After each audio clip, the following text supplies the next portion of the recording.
Professor, é uma pergunta assim que às vezes os alunos podem fazer. No testemunho de gelo não tem como você saber qual é o elemento que é antrópico e qual é o natural. Quando é o mesmo elemento, ou mesma substância. Então, se é o CO2, por exemplo, é CO2, não interessa qual é a origem, não tem como se distinguir isso. Né? Eu acho que não. Não é suficiente. Né? Hoje são 200 elementos, 200 itens que são tirados dos testemunhos de gelo. Agora, quanto àquela história que eu falei de O18, O16, do fracionamento isotópico, né? Então essa figura aqui acho que mostra muito bem aqui de Wall Walker, que são dois ingleses aí, é um livro deles, né? Que mostra aqui, por exemplo, no estádio glacial. Então eu tenho o máximo glacial. Então eu tenho muito gelo retido na parte continental, né, na forma de gelo. Então isso significa que houve muita evaporação, aí caiu na forma de neve e formou gelo. Né?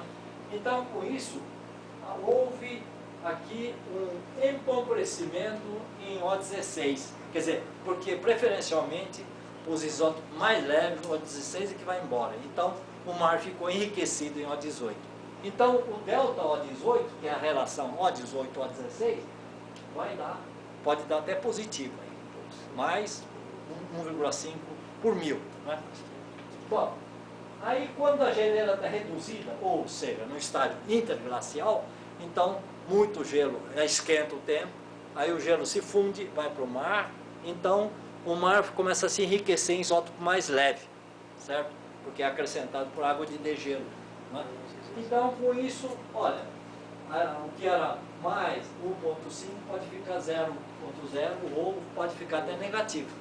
Pode ficar até negativo.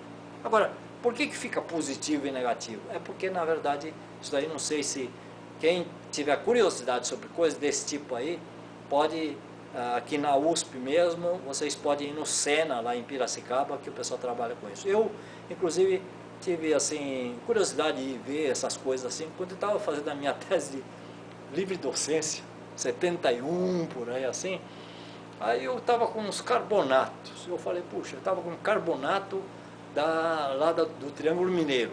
Até eu tinha conversado com o professor Aziz aqui, né?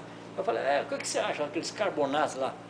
Aí sabe o que o Aziz falou naquela época? Ele falou assim, aquilo é tudo caliche. Bom, ele tinha certa razão, porque na verdade aquilo é tudo pedogenético, né? Então, bom, não é caliche, porque o caliche lá do Chile, lá, que eles usam lá para adubo, essas coisas todas, é um nitrato, né? Mas aquilo lá é um carbonato. Então por isso que a gente chama, não é um caliche, é um calcrete. Mas o calcrete é carbonato de cálcio, é um nódulo pedogenético de clima semiárido.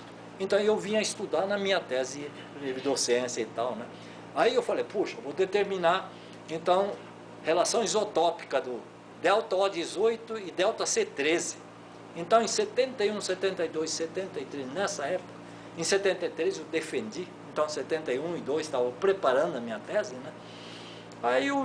Aí tinha lá no Sena, o diretor lá do Sena, era uma pessoa acho que muito evoluída para a época, ele, veja, 30 e quase 40 anos passados, né? O nome dele era Enéas Salati, quer dizer, eu não estou falando, ele está vivo ainda, ele parece que mora no Rio, bom, deve estar com, sei lá, uns 80 anos por aí,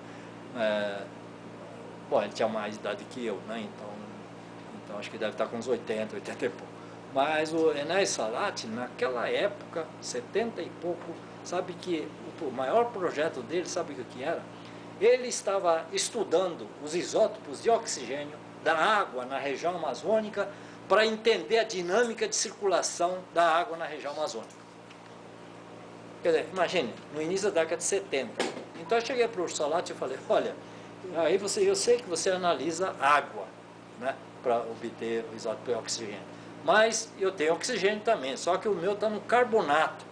E eu quero então o C18, aliás, C14, né, seria a relação C13-C14, né, C13-C14, aliás, C13-C12, né, não o radioativo, C13-C12, que a gente chama de delta C13, né, seria a razão entre o isótopo mais pesado que é o C13, o isótopo mais leve, que é o C12, né, de carbono e O18, O16 de oxigênio, desse carbonato. Aí isso aqui que ele me falou assim, deixa aí que eu... Quantas amostras tem? Falando, umas 50 só. Não, pode deixar aí. Aí você sabe que daí a, sei lá, 2 meses, não sei o que, eu fui buscar lá, estava tudo pronto. Peguei aquilo lá e foi um negócio assim, muito interessante, assim, ó, esse tipo de contatos assim. Ele não sei o que é, não sei se ele é agrônomo, se é físico, se é químico, né? Mas estava trabalhando com isótopo de água, oxigênio, e eu cheguei lá. Acho que, no meu caso, assim, calcário, em material geológico, acho que foi um dos primeiros trabalhos, aqui no Brasil, pelo menos, né? Nessa época, né?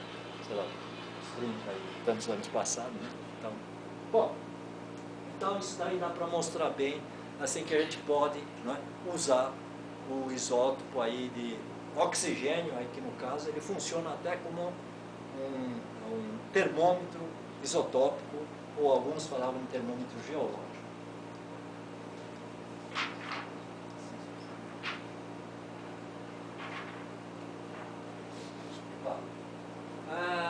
Aqui eu tenho alguns dados assim de obtido em gelo. Vejam, testemunho, idade, não, aliás, profundidade de gelo, mais de 2.000 metros, né? 2.000 metros. E aqui foram obtidos, deu a variação de, bom, aqui a variação de temperatura através desses 2.000 metros de testemunho de gelo, né? Que foram determinados. Aí, e aqui eu tenho em volume, ppm, volume, CO2, quer dizer, variação de teor de CO2, né? E aqui variação de metano, né? CR4. Então isso tudo obtido no testemunho de gelo, né? Bom,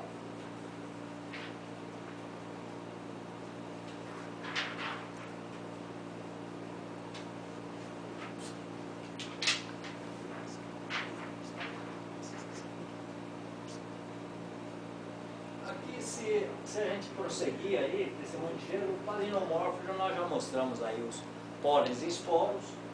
Então, LES, esse termo LES, vocês já ouviram falar ou não?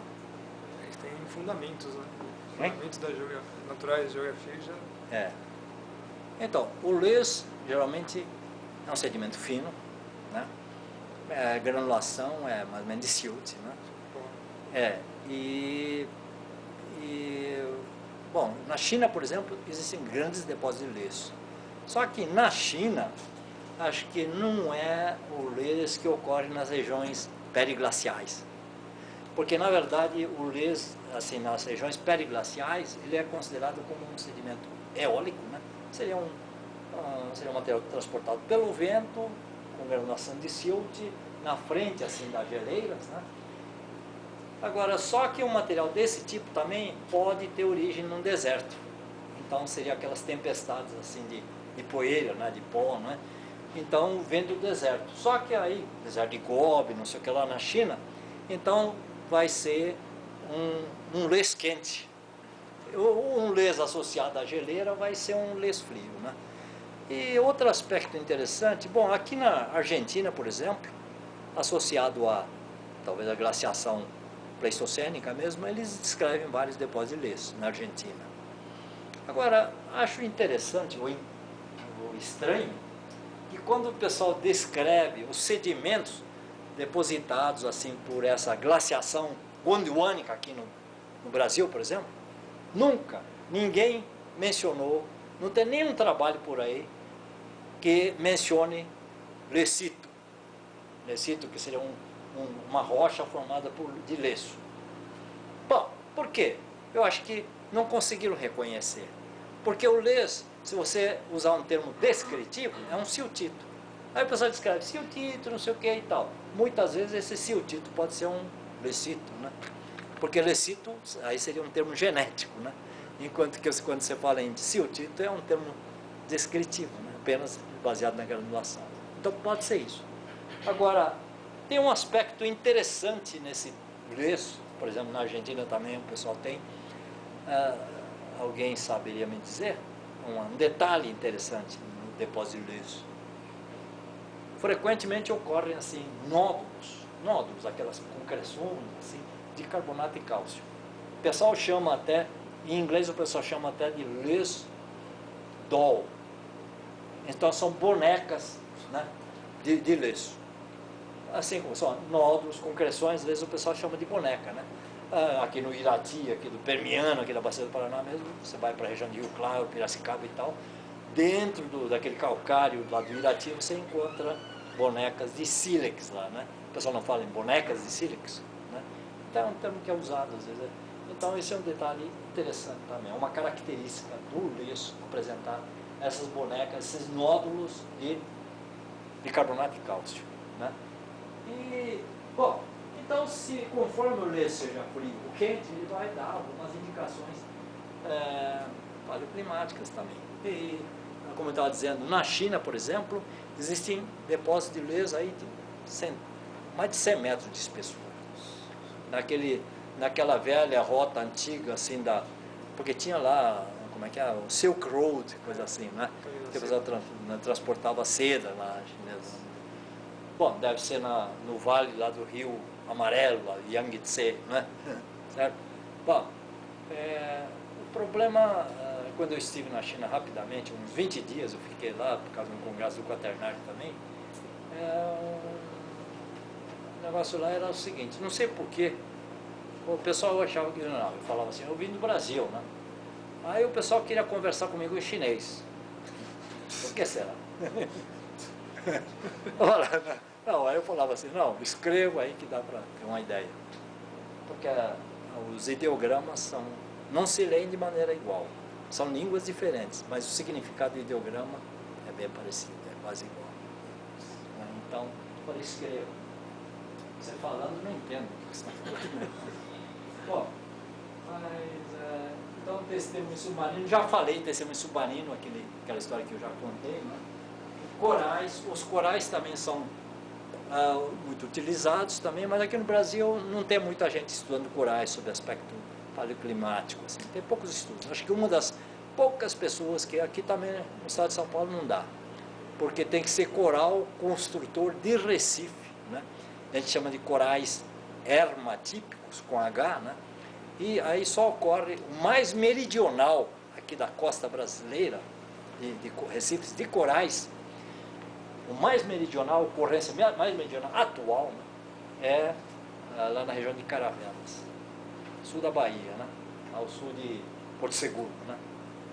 E depois aí mais, vamos dizer assim, ocidental, lá ocorre até uma cidade lá no Maranhão. Agora, quando chega na região amazônica, não tem também recife de corais. Por quê? Porque o rio Amazonas lança muita lama lá, não é? E os corais morrem todos, né? Porque a maior parte dos organismos que vivem nos recifes de corais são organismos filtradores, né? Então eles vão filtrar para tentar obter o alimento, aí fica com todo o sistema entupido, aí morre, né? Então por isso que os corais vivem em água limpa, tem que ser água quente. Água quente tudo bem, lá na Amazônia daria, mas aqui a água é muito cheia de suspensões, assim, de sedimento. Bom, os corais acho que vão ficar por aí. Os paleossolos, naturalmente, que são importantes, né, para estudo de paleoclima. Tanto é que, hoje em dia, por exemplo, quem andou falando, acho que um dos primeiros que começou a falar em paleossolos no Quaternário, acho que foi o Bigarella até. Ele descreveu vários paleossolos por aí, né? Agora, ultimamente, tem um professor aqui, um italiano que está ensinando sedimentologia aqui na Unicamp, acho que ele é geólogo, aí está associado com um rapaz acho que é geografia, ele é formado na Unesp, não sei, Garcia, não sei, não é? E eles andam estudando paleossolo no Cretáceo, do Bauru, aquele sedimento lá do Cretáceo que contém restos de dinossauros e tal, né? Então tem lugar que ocorre, por exemplo, lá no platô de Marília e tal, né? São sedimentos do Cretáceo. E grande parte daqueles sedimentos é paleossolo.